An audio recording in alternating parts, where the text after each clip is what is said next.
Shalom, selamat siang bro and sis sekalian yang dikasih Tuhan. Apa kabar hari ini? Ya, saya percaya dimanapun kita berada, kita tetap dalam perlindungan Tuhan, tetap dalam kebaikan-kebaikan Tuhan ya. Selamat datang, selamat bergabung bro and sis yang dikasih Tuhan. Mohon maaf hari ini saya seperti agak lesu ya saudara, seperti agak lemas karena saya masih dalam keadaan ini tidak enak badan saudara ya. Tapi tidak apa-apa, tidak membuat sebuah penghalang untuk Tuhan siang hari ini. Puji nama Tuhan. Sambil kita memulai, ya, Shalom, selamat siang Pak David, apa kabar? Ini kok belum bisa gabung saya ya? Oh iya, ini gambar Bapak hilang ya. Tapi tidak, itu sudah ada. Mungkin itu pakai kamera belakang Pak. Mungkin bisa dialihkan ke kamera Gitu. depan. Iya. Oh, Iya, puji nama Tuhan. iya. Puji nama Tuhan. Shalom. Terima kasih. Ya, shalom. Selamat Shalom, siang Pak. Pak David. Shalom. Ya, shalom Pak. Ya. Iya.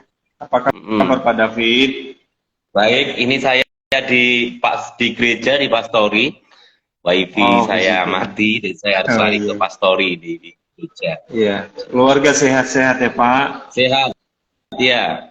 Di sini cuaca Di sana sudah sangat ekstrim, ya karena kami kan dekat pantai. Jadi Iya. wah luar biasa anginnya ya. Iya. Keluarga sehat-sehat semua ya Pak ya. Sehat semua, Tuhan, ya. sehat semua. Di sana Sehat sudah semua, puji Tuhan. Natalan Pak. Belum, kami Natal tanggal 27. Oh 27 ya. Mungkin dari Iya. Bro Aziz yang sudah merayakan Natal lebih dulu, ya izinkan kami selaku tim dari From Heart to Heart mengucapkan selamat Natal dan selamat menyongsong tahun baru ya bagi teman-teman yang sudah merayakan Natal lebih dulu kayak saya tanggal 17 Pak David ya. Wah. Mungkin di antara teman-teman ada yang lebih dulu. Selamat Natal. Ya, selamat datang dan selamat bergabung Pak Antonius. Ini dosen kita ya. Wah, saudara. ini ada Bapak dosen kita ini. Selamat datang Pak Makasih, dosen. Pak. Makasih banyak Bapak. Ya. Di nama Tuhan, siang hari ini kita akan mulai dalam podcast kita. Siang hari ini kita membahas tentang live or death ya. Ini topik kita mengerikan sekali ya pembahasannya. Kehidupan atau kematian. Ya. Iya. Oke, kita langsung mulai. Mari kita berdoa terlebih dahulu, saudara-saudari yang dikasih Tuhan. Terima kasih Tuhan untuk siang hari ini kami masih bisa berkumpul, kami masih bisa bertemu di dalam podcast From Heart to Heart siang hari ini yang kami kasihi bersama Bapak Pastor David Prasetyo yang juga telah menyempatkan waktunya untuk berbagi, sharing akan firman kehidupan, firman yang berkuasa, yang mampu memerdekakan hidup kami anak-anak muda mengenai kehidupan atau kematian. Sebab lidah menentukan akan langkah hidup kami. Oleh karena itu Tuhan, urapi hamba-Mu, anugerahkan kepada hamba-Mu hikmat, kebijaksanaan, otoritas, dan pengurapan yang dari tempat maha tinggi, sehingga apa yang ia sampaikan boleh tertuang dari hatinya Tuhan. Pimpinlah podcast kami siang hari ini dari awal pertengahan hingga pada akhirnya, kiranya jadi seturut dengan kehendak dan rencana-Mu saja. Dalam nama Tuhan Yesus Kristus aku ya. Amin. Amin. Amin. Di nama Tuhan. Ya. Ya. Di nama Tuhan, kita langsung saja mulai masuk dalam topik kita siang hari ini ya. Ini adalah topik berlanjut saudara-saudari, bro and sis yang dikasih Tuhan. Ini mengenai a live or death, episode yang ketiga ya. Dari Amsal 18 ayat 21. Saya bacakan kita terlebih dahulu ya. Tentang Amsal 18 ayat 21, demikian firman Allah. Hidup dan mati dikuasai lidah, Siapa suka mengemahkannya akan memakan buahnya. Oke, saya berikan waktu dan tempat untuk Pak David menjelaskan Nama apa yang Pak David Tuhan. dapatkan dari ayat ini. Iya. Iya, ya, puji nama Tuhan. Ini topik yang bagus. Saya senang dengan topik ini, bahwa manusia itu nggak lepas dari bicara atau dari ngomongan, atau dalam arti Iya. dikatakan tadi lidah. Ya, kalau orang sudah mati berarti dia nggak bisa ngomong, ya berarti seperti itu. Nah, ini adalah saran-saran atau nasihat kepada kita semuanya, ya, bahwa memang ini dikuasai oleh lidah, perkataan deh. Kalau lebih enaknya ngomong seperti itu, ya, karena ini bahasanya Salomo, ya, memang bahasa puitis enak, tapi lebih enaknya kita ngomongin bahwa hidup kita ini dikuasai oleh lidah kita, oleh perkataan kita, ya. Dan memang perkataan itu sangat luar biasa, ya. Contoh aja, ada satu kota atau satu daerah itu hancur oleh karena sebuah perkataan aja, oleh karena sebuah fitnah aja, tapi bisa satu daerah itu bisa hancur karena itu suatu info yang nggak benar atau apapun juga, ya, yang membuat kondisinya bisa hancur. Firman Tuhan berkata juga, terkadang dari mulut kita ini keluar kutuk ataupun juga keluar berkat. Nah, tinggal kita nanti bagaimana cara mengembangkannya. Dan saya rasa hikmat Salomo itu luar biasa. Hidup dan mati dikuasai lidah. Kalau kita mengatakan hal-hal yang memberkati, kalau kita itu mengucapkan hal-hal yang baik kepada dalam realita kita sehari-hari, kepada saudara kita, istri kita, anak kita, pasti datangnya akan suatu kebaikan. Amin. Tapi kalau datangnya setiap kata-kata yang mengeluarkan kutukan, pasti ya kata-kata yang tidak baik itu pasti akan menimbulkan hal yang tidak baik. Yes. Kita sadari bahwa kehidupan kita ini, perkataan kita ini bahkan seperti pisau yang bisa menutup tajam, atau bahkan seperti pisau yang digunakan untuk kita mengiris buah dan kita merasakan manisnya buah itu. Nah, kita akan mencoba dengan apa yang saya dapatkan, bahwa memang kehidupan ini dikuasai oleh setiap perkataan. Nah, kita orang firman, kita ini orang-orang Kristen, ya, hidup mati kita akan dikuasai oleh firman Tuhan. Kehidupan kita ini harusnya hidup yang dipenuhi dengan firman Tuhan, sehingga ketika kita ngomong, ketika kita bicara sesuatu, yang keluar adalah firman, sehingga pasti kalau hidup kita dipenuhi firman, perkataan kita itu pasti mendatangkan berkat, bukan mendatangkan kematian. Nah, itu pentingnya, ya, pentingnya kehidupan kita dikuasai oleh firman Tuhan, ya, dikekang oleh firman Tuhan, sehingga setiap yang kita ucapkan bukan perkataan-perkataan yang membuat dalam tanda kutip kematian, tapi perkataan-perkataan kita membawa sebuah kehidupan. Nah, itu pasti itu datangnya dari firman Tuhan. Bahkan ada yang sampai ada tanda kutip ngomong begini, bahwa ketika kita ngomong berarti kita sedang menciptakan sesuatu. Ketika kita bicara bahwa kita sedang menciptakan sesuatu. Bahkan ada yang ngomong Tuhan sendiri menciptakan dengan firman, dan itu ada. Nah, ada yang sampai ngomong seperti itu juga. Ya, kita sendiri pun juga bisa menciptakan sesuatu oleh perkataan iman kita juga. Jadi memang penting itu. Saya mikir, kenapa Tuhan ciptakan saya dengan dikasih suara. Ketika saya mendapat tema ini, manusia terus lahir terus nggak dikasih lidah, bagaimana caranya berkomunikasi?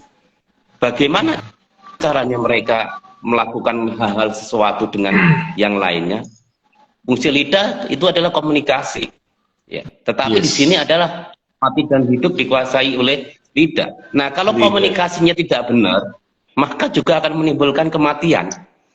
Nah, jadi memang komunikasi di dalam keluarga, contohnya seperti itu. antara istri dan anak dan kita pun kalau komunikasinya nggak benar, akhirnya terjadi sebuah kematian. Nah, fungsi lidah itu memang menyampaikan sesuatu. Coba kita bayangkan kita ini nggak punya lidah, bagaimana kita bisa menyampaikan kebenaran firman Tuhan? Bagaimana kita bisa menyampaikan info-info tentang kebaikan Tuhan kalau nggak ada? Itu fungsinya seperti itu. Dan sekarang ternyata ada kuasa di lidah itu, yaitu menimbulkan kehidupan atau kematian. Ya, kalau bahasa ekstrimnya seperti itu. Ya. Tuhan Yesus pun mengutuk, ya waktu itu mengutuk pohon ara loh, pohon ara dikutuk Tuhan, benar-benar dikatakan mati bener loh. Ya, karena memang dia Tuhan, tapi ini bukan karena Yesus itu Tuhan terus, wah kan Yesus Tuhan, ya, sehingga perkataan jadi enggak. Ini suatu simbol atau contoh juga kepada kita bahwa perkataan itu memang sangat berarti dan penting. Ya, makanya setiap kita mau mengatakan, kita minta hikmat kepada Tuhan. Nah, saya tuh pernah kesaksian, spesifik saksian saya ini pernah ngomong rapat-rapat begitu. Nah, saya ngomongnya karena rapat, saya pikir sesama rapat ngomongnya ya nanti jeblas saling ya menyangka satu dengan lainnya. Oke, saya kan kena rapat. Selesai rapat, saya tidak mengakui dengan maaf ya kalau perkataan saya menyinggung. Dan di situ menjadi sesuatu, selanjutnya menjadi sesuatu yang dalam tanda kutip seperti sebuah kematian. Ya, orang itu menjadi kecewa kepada saya, akhirnya terjadilah sebuah kematian, namanya kematian rohani karena tidak mau gereja, gara-gara perkataan saya pada waktu itu rapat Natal. Nah, seperti itu. Ya, kita nggak menyangka bahwa perkataan kita ini terkadang bisa membunuh dalam tanda kutip ya, bukan membunuh seperti bisa langsung, enggak, bisa membunuh, mungkin membunuh perasaan orang sehingga itu menimbulkan sakit hati. Ya, sekarang dari firman ini apa yang harus kita lakukan? Yang kita lakukan adalah sesuai dengan apa yang Tuhan mau. Pasti kita menjadi berkat. Ya, kita menjadi berkat. Itu yang Tuhan mau. Dari mana? Setiap perkataan kita. Karena kita sekarang kan kita ngomong tentang perkataan dan tentang lidah. Nah, caranya supaya perkataan kita itu bisa manis didengar, sedap di telinga, bagaimana? Tentunya ada tata-cara sendiri. Tapi yang lebih penting itu adalah, baik itu keras batu pelan, kalau itu firman Tuhan, walaupun itu menegur ya, tapi kalau itu firman Tuhan, itu akan mendatangkan kehidupan, bukan kematian. Nah, itu yang penting. Ya. Firman Tuhan itu bagusnya di situ. Walaupun dia keras, ya, walaupun terkadang menusuk, tetapi itu bukan mendatangkan kematian, tetapi itu mendatangkan kehidupan. Itulah hebatnya perkataan firman Tuhan. Nah, kalau perkataan kita menusuk, perkataan kita yang nggak enak, itu bisa menimbulkan kematian. Tapi kalau firman Tuhan, ya kita misalnya menegur orang pakai firman Tuhan, pasti bukan mendatangkan kematian, pasti mendapatkan sebuah pertobatan atau kehidupan yang baru lagi. Nah, penting seperti itu. Jangan sampai kita ngambil konotasi bahwa harus pertahanan kita itu manis, enak. Bukan seperti itu juga. Memang ada tata caranya sendiri dalam kita berbicara. Tapi ini kita berbicara tentang firman Tuhan yang harus kita perkatakan. Ya, seperti itu. Pentingnya di sini kita menjaga mulut kita, mengekang mulut kita, dan kita juga pentingnya kita minta hikmat dari Tuhan. Apa yang harus kita ngomongkan, apa yang harus kita bicarakan, sehingga kehidupan yang jadi, bukan kematian. Ya, seperti itu. Jadi, marilah saya ajak saudara semua, kenalilah firman Tuhan ini dengan berapa kemampuan kita yang kita dapatkan. Makanya saya sekolah minggu itu dan remaja pemuda, saya sarankan kalian menghafal Alkitab, menghafal ayat Alkitab. Nah, ketika kamu kepentok sesuatu yang tidak enak dan kamu ingin membalasnya dan kamu ingat firman Tuhan itu, maka ketika engkau membalas perkataan itu pasti dengan perkataan kasih yang sesuai dengan firman Tuhan. Saya juga pernah mengalami itu. Ya, saya dikatain yang nggak enak karena ada firman Tuhan, itu seperti nangis ke saya, dan saya kan balas pembalasan saya bukan balasan kasar atau enggak, tapi balasan saya keluar adalah firman. Dan itu bukan membunuh dia akhirnya, perkataan firman Tuhan itu. Malah membuat dia kaget, malah membuat dia heran. Ya, kenapa aku berkata seolah-olah mematikan kamu, tetapi kau balas dengan berkat. Dan dari situ akhirnya dia mulai bukan kematian yang dia gaungkan, tapi mulai dia menggaungkan kehidupan dan kehidupan. Nah, itulah fungsinya kita terus belajar firman Tuhan. Itu penting, ya. Salomo bukan raja yang, saya rasa bukan raja yang bodoh, dia pinter, maka dia menulis ini. Dia ngerti banget, hebatnya luar biasa banget. Tapi di sini Salomo mendasari kata-kata yang terpenting di sini, larinya semua ke Tuhan. Kalau saya lihat di sini bukan setiap nasihat-nasihat dari pasal 18 ini, dia langsung intinya itu terpaut kepada Tuhan. Semuanya pandangan-pandangan nasihatnya itu tertuju akhir itu kepada Tuhan. Nah, itu indahnya Amsal-Amsal. Iya. Kalau mau baca dari ayat 1 dan seterusnya, itu mesti di situ didapati ada kata Tuhan berkenan, itu ada seperti itu. Ada yang Tuhan sebagai sandaran hidup kita, sebagai kekuatan teguh kita. Seperti itu terus. Jadi setiap dia nasihati, arahnya selesainya kemana muaranya? Ke Tuhan lagi. Bahwa memang kita itu nggak bisa hidup dari Tuhan atau firman Tuhan. Amin.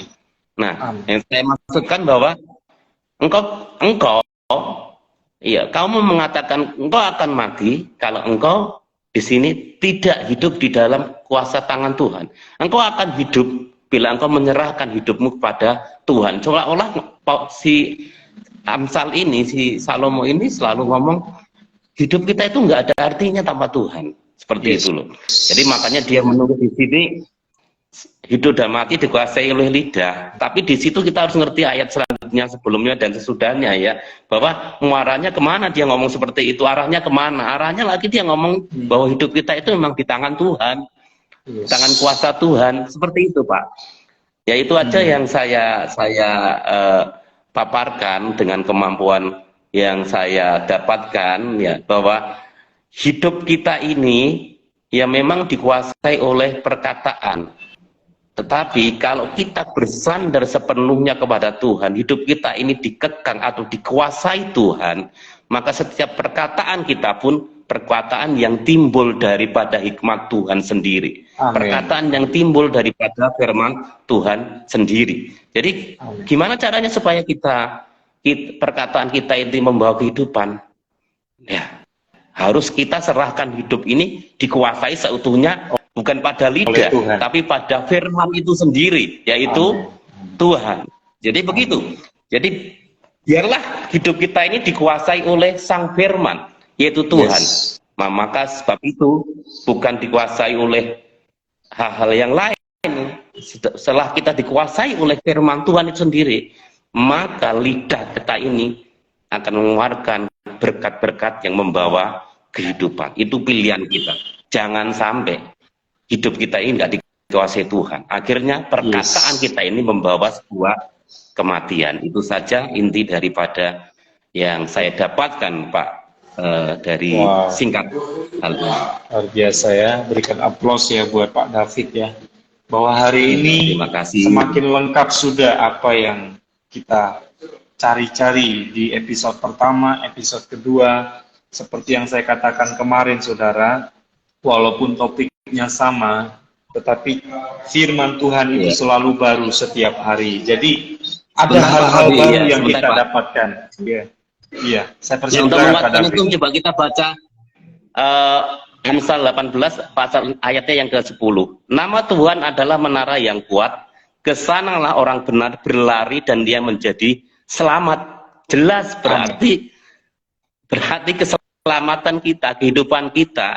Ya tadi saya ngomong tentang lidah juga di sini ya. Ini nasihat-nasihat semua. Larinya muaranya tadi keselamatan, kehidupan itu larinya ke menara yang kuat, yaitu Tuhan sendiri, Tuhan kita. Sehingga tadi saya ngomong, ya perkataan kita hidup antara kehidupan dan kematian sudah kita serahkan kepada Tuhan, dan sehingga ketika kita ngomong ya kita dikuasai Tuhan sepenuhnya, karena muaranya perkataan kita ke Tuhan, maksudnya seperti itu, dan mendatangkan keselamatan itu ya, supaya kuat didasari dengan ayat juga. Tuhan Yesus memberkati. Wow, ya, komplit ya. Apa yang disampaikan Pak David, jadi memang hidup kita harus benar-benar dikuasai oleh firman Allah. Supaya apa? Supaya firman Allah yang mengendalikan ketika kita hendak berbicara, kita mulai dikasih hikmat oleh Allah sendiri ya. Mana kalimat yang membangun, mana kalimat yang menghancurkan. Bukan begitu ya Pak? Mana perkataan yang mengeluarkan sumpah serapah, mana yang mengeluarkan kutuk, mana yang mengeluarkan berkat. Jadi kita bisa memilah-milah. Ketika firman Allah sudah menguasai hidup kita, maka yang keluar itu bukan kutuk, tetapi berkat, ya, ucapan berkat, perkataan Allah. Supaya apa? Supaya kita pun tinggal melekat, artinya saudara ya, tinggal melekat kepada firman itu sendiri. Ketika firman itu sendiri sudah tinggal di dalam hidup kita, maka niscaya apa yang kita ucapkan, yang kita tampilkan, hidup kita, sikap kita, maka kita tampilkan seperti yang diarahkan oleh firman Allah ya. Jadi memang benar bahwa lidah ini atau kegiatan perkataan itu tidak terlepas setiap hari kita lakukan ya, baik terhadap suami, terhadap istri, terhadap teman, kerabat, pelayan. Ini selalu kita tidak bisa hindari ya.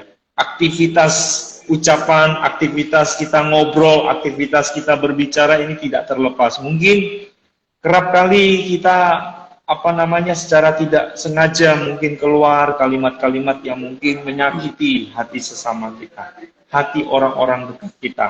Nah, kadang-kadang kan anak muda ini nggak bisa ngerem Pak, nggak bisa mengontrol ya, nggak bisa mengendalikan diri ya. Sebagai anak-anak muda jauh lebih cenderung mengikuti emosi ya, mengikuti menggebu-gebu, ingin mengeluarkan gitu ya. Apalagi tipikal orang yang blak-blakan di depan. Itu bagaimana Pak? Respon kita sebagai teman menghadapi teman yang orangnya blak-blakan gitu, ngomong di depan, sampai-sampai kita pun ikut merasa tersakiti ya, seperti lagunya Rosa saudara ya. Jadi bagaimana Pak kita menyikapi orang-orang atau teman-teman kita yang tipikalnya adalah dia nggak mau tahu, lu suka nggak suka, saya harus keluarkan semua unek-unek saya. Itu bagaimana Pak sikap hati kita ya, bagaimana respon kita menghadapi orang-orang seperti itu? Saya persilakan Pak David. Ya, ini kalau kita ini masalah kedewasaan ya, kedewasaan. Iya, kedewasaan pribadi lepas pribadi. Mungkin saya mendengar seperti itu, orang berlakuan keras itu nggak apa-apa, karena memang sudah dewasa dan memang itu sudah kebiasaan, nggak masalah, karena selalu berpikir bahwa itu positif dan membangun. Tapi ada juga yang seperti itu, ngomongnya dia pikir ini orang marah-marah sama saya, ini ngomongnya gini. Ini juga masalah cuma kedewasaan sama karakter ya. Ada memang karakternya memang seperti itu, tapi hatinya baik ya. Kita harus minta hikmat daripada Tuhan. Kita juga nggak bisa menyalahkan orang seperti itu ya, karena apa? Kita lihat tujuannya. Kalau orang dewasa seperti itu, tujuannya beliau itu ngomong belak-belakan, tujuannya ngomong beliau itu seperti itu, tujuan untuk apa? Untuk ego diri atau kemuliaan Tuhan. Nah, kalau dilihat dari itu, sekeras apapun juga perkataannya, kalau itu untuk kemuliaan Tuhan, pertama memang agak pedes di telinga. Tapi kalau kita punya hikmat Tuhan dan kita meminta hikmat dari Tuhan, maka itu akan membuat kita menjadi juga enak juga rasanya. Nah, ini dibutuhkan orang-orang yang dewasa ya. Dewasa secara rohani maupun secara karakter. Nah, ini yang pemuda yang ini lewat proses ya, ada proses. Ada prosesnya bisa menerima seperti itu. Enggak semua orang bisa seperti saya dan Pak Noldi ya, karena memang kita sudah lewati proses-proses. Nah, saya pikir biarlah pemuda yang seperti ini melalui proses ya. Kita nggak bisa langsung, waduh jangan gini, nggak. Biar mereka ada prosesnya sendiri. Sehingga mereka bisa menerima orang yang temperamen, yang orang-orang yang orang-orang beliau-beliau yang memang caranya memang pembawanya begitu, tapi hatinya baik. Iya. Ada yang bisa menerima yang halus, enak ya. Itu harus seperti itu, kita harus nanti mengarah gitu. Dan memang Tuhan izinkan ini. Saya rasa orang yang sakit menerima pertanyaan ini dia belum prosesnya belum selesai. Ya.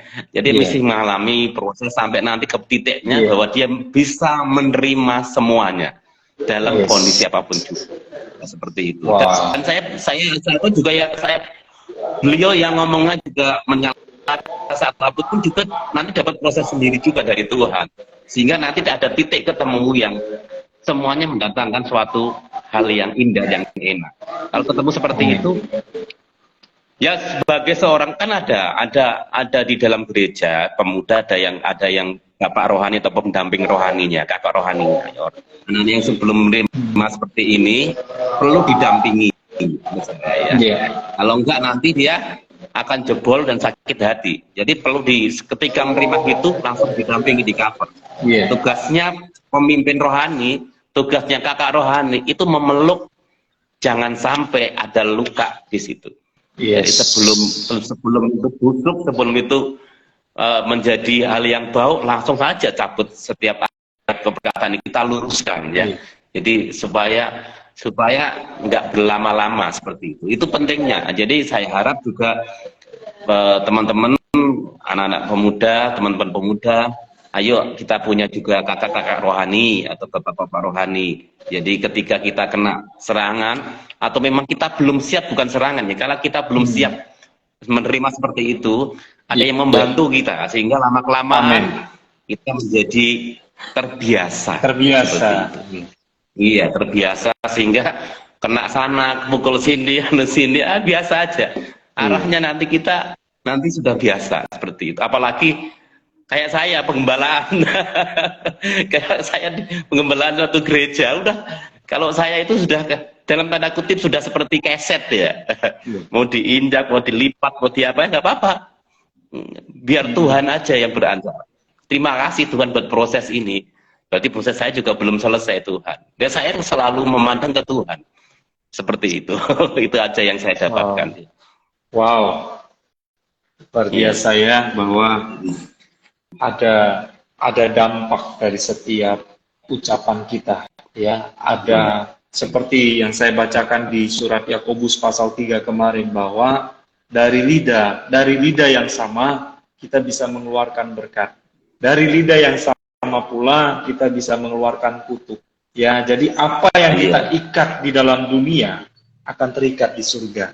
Apa yang kita lepaskan di dunia akan terlepas di surga. Maka itu berhati-hatilah ya menggunakan lidah ini supaya jangan dengan lidah yang sama kita menghancurkan perasaan orang, melukai perasaan orang, ya, menyayat hati orang sehingga membuat kepahitan, membuat orang kecewa dengan kita. Jangan sampai ya. Tapi mari kita teladani Raja Salomo yang penuh dengan hikmat Allah, seperti yang Pak David katakan tadi.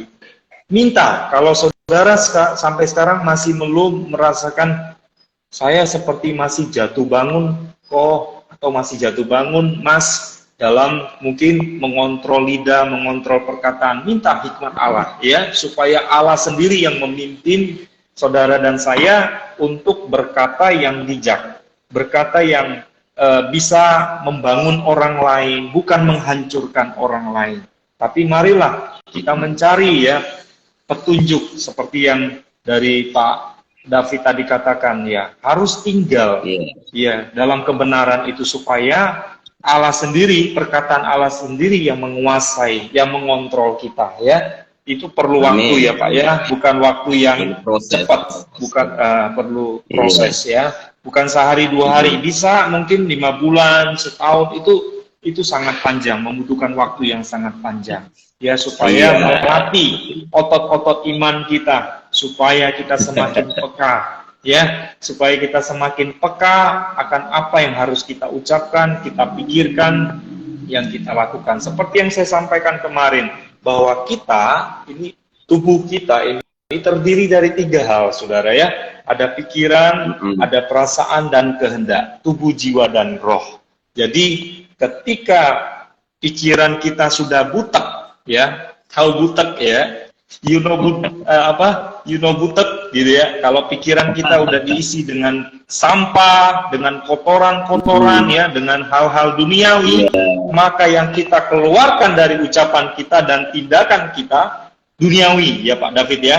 Tapi kalau kita isi pikiran kita dengan perkataan Tuhan, dengan renungan-renungan yang kita dapatkan tiap hari persekutuan atau tiap hari Minggu, maka kalau kita latih setiap hari, maka yang kita keluarkan dari ucapan kita dan tindakan kita yaitu sesuai dengan ketetapan Allah. Ya, jadi bukan apa yang kita tampilkan. Misalkan kita tanam pohon jambu, bukan kita tuai pohon manggis, tidak mungkin ya saudara. Jadi apa yang kita tanam pohon jambu, yang harus kita keluarkan adalah pohon jambu, atau kita tuai pohon jambu. Nah demikian juga hidup kita. Jika kita tuai, misal kita tabur omongan-omongan yang menyakiti orang lain, suatu saat kita juga akan menuai apa yang kita pernah lakukan terhadap orang lain. Jika saudara ini diperlakukan secara baik terhadap orang lain, maka perlakukanlah secara baik pula terhadap orang lain. Bukan begitu ya Pak David ya? Jadi apa yang kita tabur, itu yang akan kita tuai. Jadi hati-hatilah dengan ucapan, pikiran, dan tindakan kita. Supaya kita tidak menjadi batu sandungan buat orang lain, melainkan menjadi berkat ya dimanapun kita berada. Karena kita ini adalah bagaikan seperti surat, seperti Rasul Paulus katakan, kita ini adalah suratnya Kristus ya, surat yang terbuka, yang bisa dibaca oleh semua orang ya. Maka itu hati-hati, tetap waspada, karena dunia ini sudah membenci kita. Karena dia saja, Yesus, dia sudah lebih dahulu dibenci oleh dunia ya Pak David ya, apalagi kita ya. Oleh karena itu mereka berusaha mencari kelemahan kita, mereka berusaha untuk menjatuhkan kita, tetapi tidak apa-apa, kita jangan membalas, tapi mari tunjukkan akan kasih Kristus. Supaya apa? Supaya dari perkataan kita, pikiran kita, tindakan kita boleh memberi hidup baik terhadap diri kita maupun terhadap orang lain. Seperti itu ya Pak David. Mungkin ada tambahan, saya persilakan kepada Pak David. Ada yang mau ditambahkan? Saya persilakan Pak. Sambil kita menunggu pertanyaan dari Bro Ensis. Ya, puji nama Tuhan. Wah, hari ini memang luar biasa. Ya, perkataan itu penting. Ya, kita pun berbicara apapun juga, kita semuanya yang kita lakukan itu nggak lepas dari perkataan. Kita muji Tuhan juga pakai mulut, dan di Tuhan ciptakan itu benar-benar yang ada di kita. Ini lidah kita ini luar biasa. Ya, mari kita menggunakan berkat Tuhan ini, ya, lidah ini dengan baik, seperti itu. Ya, banyak teman kita, ya, mohon maaf yang Tuhan tidak izinkan, ya, tidak bisa berbicara sehingga mereka pakai isyarat. Tapi kita ini bisa bicara dengan luar biasa dan utuh yang Tuhan berikan pada kita. Mari kita gunakan dengan baik. Mari gunakan dengan memberkati. Memang daging ini lemah. Saya ngomong ini bukan sekedar kayak membalik tangan, enggak. Kita memang belajar supaya Tuhan itu tinggal di dalam kita, ya, dan menguasai sepenuhnya dari seluruh kehidupan kita. Nah, ini memang tidak mudah, apalagi anak muda dengan segala hal tetek bengeknya, dengan segala kegiatannya. Iya, saya juga merasa, Pak David ngomongnya enak banget. Iya, memang kayaknya ngomongnya enak banget, tapi semuanya itu lewat proses. Dari semuanya yang saya sukai, Tuhan itu Tuhan yang luar biasa. Tuhan bisa kok langsung mengampuni dunia dengan caranya sendiri, tapi dia lewat proses. Prosesnya dia harus datang seperti ini, Natal seperti ini, dan sampai dianiaya, sampai beliau Tuhan kita Yesus Kristus mati kayu salib. Ada proses semuanya. Iya, saya bayangkan juga umat Israel itu yang harusnya sebentar sampai ke Kanaan itu berpuluh-puluh tahun, itu proses juga. Ya, itu yang Tuhan sukai. Iya, karena apa? Tuhan ingin mau loh, semua yang model dari kedagingan dalam kehidupan kita yang nggak benar ini memang harus ditinggal. Ya, dikikis. Tuhan itu bisa langsung kecap kita berubah baik. Kenapa Tuhan nggak melakukan seperti itu? Tuhan bisa sekejap udah nggak usah ada gini langsung semua tak bawa ke surga. Kenapa seperti itu? Memang Tuhan mau kok. Kita ini mengalami prosesnya. Dan itu keindahannya di situ. Ya lah. Mari kita jalani supaya hidup kita ini dikuasai Tuhan sepenuhnya. Dan kita ini bersandar ujungnya kepada Tuhan sepenuhnya. Jadi kita mulai belajar, mulai sadar bahwa hidup kita ini memang cuma bisa hidup oleh karena kasih karunia Tuhan. Amin. Sebab itu, apa yang kita miliki, lidah ini tolong gunakan dengan baik. Yeah. Paling tidak, kita gunakan untuk memuji Tuhan. Ya. Amin. Paling tidak kita gunakan untuk memuji Tuhan, ya. Dan paling tidak juga kita gunakan untuk memberkati sekitar kita. Dan nanti Tuhan akan percayakan bukan memberkati sekitar kita lewat dengan lidah perkataan kita. Mungkin Tuhan nanti izinkan sampai ke ujung dunia untuk menjadi berkat lewat perkataan kita. Ya. Nah, intinya biarlah sepenuhnya hidup kita ini diserahkan kepada Tuhan, kepada menara yang hidup itu, dengan cara kita mulai belajar demi sedikit. Kalau anak saya wajibkan itu baca Alkitab, ya, satu pasal. Dari sebelum tidur kita baca satu pasal. Terus nanti anak saya dari sekolah itu sendiri dapat satu pasal. Ya, lama-kelamaan firman yang hidup itu hidup. Jadi misalnya kita ngomong, oh ini ayat di mana, dia lebih hafal dari saya. Oh ayatnya di sini Pak gini-gini. Wah itu kan luar biasa. Nah, malesnya orang Kristen. Malesnya orang Kristen ya, bukan saya, termasuk saya. Ya, itu kalau juga, Pak. Baca Alkitab. Ya. Coba pikir ya, kita ini baca Alkitab sama kita ini memerasikkan handphone, banyakan mana? Ya. Padahal di handphone sendiri juga ada Alkitab. Ya. Ya. Saya dulu mengawali dari ini kepada anak-anak, cuma saya minta tolong kalian hafalin satu ayat. Untuk menjadi pegangan hidupmu hari ini. Saya terus melandasi anak saya seperti itu. Ya. Karena saya tahu teladan dari orang tua saya bahwa memang hidup kita itu memang dari firman Tuhan. Saya juga teladan hidup orang tua saya juga saya kasihkan ke anak-anak. Jadi setiap hari mereka penuh dengan firman. Akhirnya setiap dia dengar perkataan yang nggak enak, kok nggak seperti firman Tuhan ya, karena firman Tuhan ngomong begini. Terkadang saya menegur juga, Papa kok perkataannya sekarang sudah nggak kayak di firman Tuhan ya. Waduh, ini juga menegur saya karena Tuhan seperti ini ya. Itu akhirnya kita sama-sama bukan untuk firman Tuhan menyerang, tidak, tapi kita sama-sama mengingatkan bahwa firman Tuhan itu penting. Saya dasari, ayo sepenuhnya hidup kita ini diserahkan kepada otoritas Tuhan ya. Sehingga nanti apa yang kita keluarkan itu berasal dari Tuhan. Ya contohnya paling tidak tadi saya ngomong baca Alkitab. Saya nggak izinkan anak saya ketika baca Alkitab itu dalam hati, nggak saya izinkan Pak. Saya ketika saya baca Alkitab sama anak-anak saya suruh bersuara. Iya. Iya, saya suruh bersuara. Ucapkan itu firman. Ya. Amin. Saya udah baca Pak dalam hati, enggak. Papa nggak mau dalam hati. Ini mungkin ini saya ya. Yang lainnya saya nggak tahu ya. Ini pribadi di dalam keluarga saya. Papa mau kamu baca dengan bersuara. Papa dengar, kamu bersuara, firman yang kamu bacakan itu juga memberkati Papa. Seperti itu. Dan ketika kamu baca, mungkin siapa tahu ada orang yang lagi lemah atau lesu beban berat lewat dengan kamu baca firman itu, pas itu menguatkan dia, ya itu jadi berkat. Contohnya seperti itu. Amin. Ya, mari pemuda-pemuda, paling enggak sempatkan, saya mau sempatkan baca Alkitab.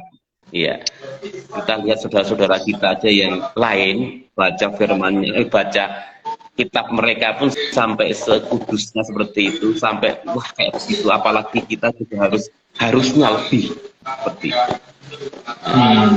Anak-anak pemuda itu salah satu kelemahannya di sini. Nah supaya baca firmannya itu enggak, kalau saya sih dulu ngajarin anak, saya suruh melakukan. Ya. Jadi sambil baca, jadi satu ayat itu saya suruh melakukan. Jadi seperti dia ambil nyanyi-nyanyi aja. Nama Muhammad itu kan perkataan yang enak didengar. Ya. Apalagi kalau anak saya itu, ya pas silsilah. Ini apa sih maksudnya Pak? Gini. Pokoknya kamu baca dulu aja, saya bilang gitu. Nanti ketika kamu sudah ngerti, atau sudah kamu nanti mendapatkan hikmah dari Tuhan, kamu akan ngerti. Firman Tuhan itu walaupun istilah-istilah itu tetap nanti memberkati, nah, bilang begitu. Sementara kamu nggak ngerti, tetapi satu saat nanti prosesnya kamu akan ngerti seperti itu. Itu yang entah pun saya terangkan pada saat itu gini-gini, mungkin dia nggak tahu tentang istilah-istilah seperti itu, bukan silsilah-silsilah juga nggak ngerti. Paling sekilas, oh ini hanya ini, tapi nanti satu saat nanti karena ketidaktahuan ini dia akan mencari, dan saya pasti percaya ketika dia mencari ketidaktahuan tentang Alkitab yang kemudian silsilah-silsilah itu, ya saat nanti dia prosesnya. Mari kita belajar sedikit demi sedikit untuk kita menaruhkan hidup kita kepada Tuhan. Yang ini karena intinya tentang bicara, tentang perkataan, ya. Paling tidak kita memuji Tuhan dari pagi, nyembah Tuhan, dan juga katakan kata-kataan firman Tuhan untuk supaya nanti punya senjata keluar untuk mereka, kita dapat lawan untuk berbicara, dan kita punya senjata untuk menjawabnya adalah senjata firman Tuhan. Itu dari mana? Ya dari kita baca Alkitab seperti itu. Sekilas itu aja yang saya tambahin seperti itu. Wah, ya, puji nama Tuhan ya. Memang harusnya dari sejak anak-anak kita memang sudah harus dilatih, ya, sudah harus dilatih bagaimana kita dipersiapkan menjadi anak-anak yang mencintai Tuhan, ya, mencintai Tuhan dan mencintai orang tua, mencintai sesama dengan dibekali seperti yang Pak David lakukan terhadap putra putrinya, ya. Ini yang memang harus kita renungi, ya, saudara, renungkan bersama-sama. Memang kalau sudah dewasa seperti ini akan sulit memang untuk dibentuk, Pak, karena lentukan kalau masih anak-anak kan masih gampang ya dididik, dipersiapkan, ya, diarahkan, diajar. Itu tapi kalau seperti umur seperti saya, ya, kalau udah belasan tahun, itu mereka sudah punya pola pikir yang sudah mungkin sudah terpengaruh dengan lingkungannya, ya, sudah terpengaruh dengan lingkungan, dengan pertemanan yang mungkin, makanya dikatakan dalam Amsal juga, jagalah segala kewaspadaan, jagalah segala kewaspadaan karena dari situlah akan terpancar kehidupan. Jagalah apa? Iya, hatimu, Pak Saudara. Ya, jagalah hatimu, jagalah hatimu dengan segala kewaspadaan karena dari situlah akan terpancar kehidupan. Artinya pergaulanmu juga menentukan akan tindakanmu, ucapanmu, ya, akan pikiranmu. Karena itu seperti yang saya katakan tadi, ya, Pak David, kalau usia yang udah belasan tahun, 20-an tahun, itu sulit sekali menerima perkataan orang lain. Masalah itu gaya hidup, Pak Rodi. Jadi kalau belum kita harus menjadikan gaya hidup, itu dimulai dari landasan dari anak kecil. Tapi kalau harus dari keluarga dulu, ya, yang membekalinya adalah keluarga, ya, orang tua. Iya, benar. Oke, puji nama Tuhan. Saya yakin topik hari ini boleh memberkati kita, ya. Kembali kepada kita mau memilih kehidupan atau kematian, itu ditentukan oleh ucapan kita. Kalau kita mau memilih kehidupan, mari latihlah, ya, latihan badani ada gunanya, saudara. Makanya jangan pernah meninggalkan persekutuan. Ya, jangan pernah meninggalkan yang namanya ibadah. Ibadah itu ada gunanya, saudara. Untuk apa? Untuk melatih.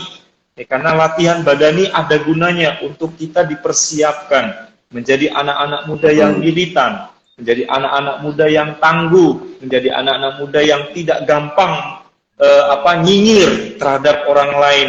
Karena kan Anak-anak muda sekarang kan tergantung dengan mood ya Pak David. Kalau moodnya bagus, kalimat-kalimat yang dia keluarkan bagus sekali. Bahkan dia bisa menyanjung orang lain, dia bisa memuji karya orang lain. Tetapi kalau moodnya lagi tidak bagus, lagi tidak enak, apa saja bagi yang dia lihat, yang dia rasakan, yang dia dengar, semuanya jelek. Bisa bahkan ini kekurangan anak-anak muda karena saya masih muda ya, tapi saya bisa melihat lingkungan saya ya.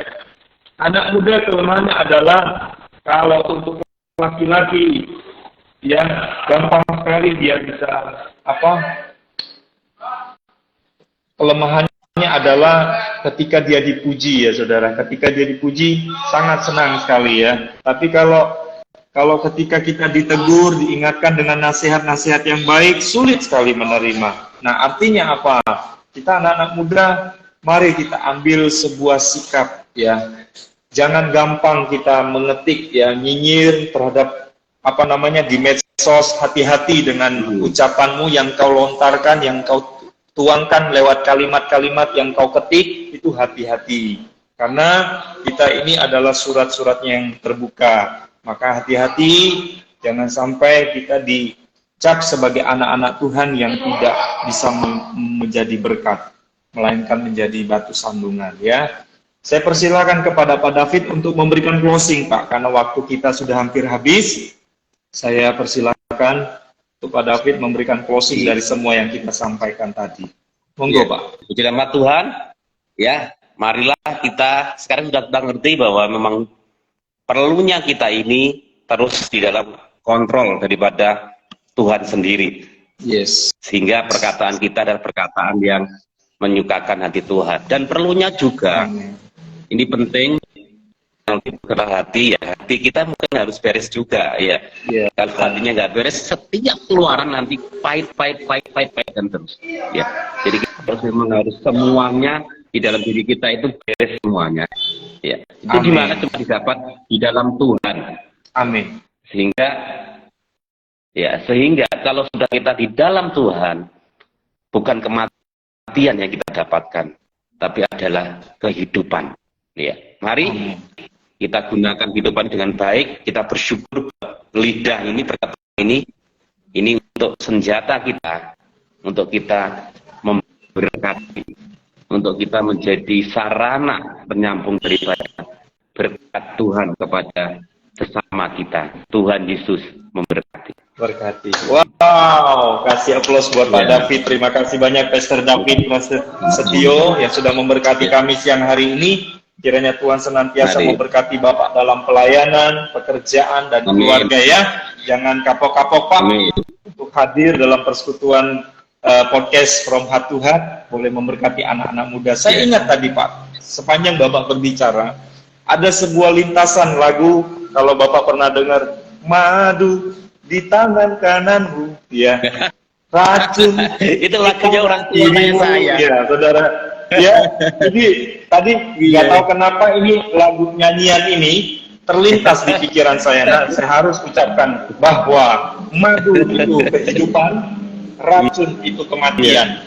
Ayo kita kembali, kita mau pilih yang mana? Kalau kita mau pilih madu, maka kita akan mendapatkan kehidupan. Siapa madu sang sumber hidup itu? Yaitu Tuhan kita, Yesus Kristus. Kalau racun, kalau bro and sis pilih racun, itu kematian, yaitu iblis sendiri yang kau pilih. Maka itu pilihlah yang tepat, jangan salah pilih ya. Kalau salah pilih akan menjerumuskan saudara dan saya menuju kebinasaan. Begitu ya Pak David, kita tutup. Saya minta dengan kasih Kristus Pak David untuk tutup dalam doa. Mari kita berdoa. Tuhan Yesus, terima kasih buat sharing-sharing firman Tuhan. Hamba-Mu penuh kekurangan, tapi hamba-Mu minta supaya apa yang kami obrolkan, yang kami sharingkan ini menjadi berkat Tuhan. Kami percaya Tuhan, berkatilah acara ini, dan lewat acara ini banyak jiwa-jiwa, terutama pemuda dimenangkan Tuhan. Terima kasih, dan mengucap syukur kami serahkan kehidupan kami dalam tangan kasih-Mu. Hanya di dalam nama Yesus, haleluya, amin. Tuhan Yesus memberkati. Iya, sekali lagi banyak terima kasih Pak David buat pelayanannya. Tuhan Yesus memberkati. Selamat makan siang Pak, selamat beraktivitas kembali. Tuhan Yesus memberkati. Salam buat keluarga ya Pak ya. Salam buat ibu dan anak-anak. God bless you Pak. See you next time. Terima kasih banyak juga buat bro and sister yang sudah berkenan hadir dalam podcast kita siang hari ini. Dimanapun bro and sister berada, selamat beraktivitas. Selamat makan siang, tetap semangat. Tuhan Yesus memberkati kita semua. Shalom. God bless you all.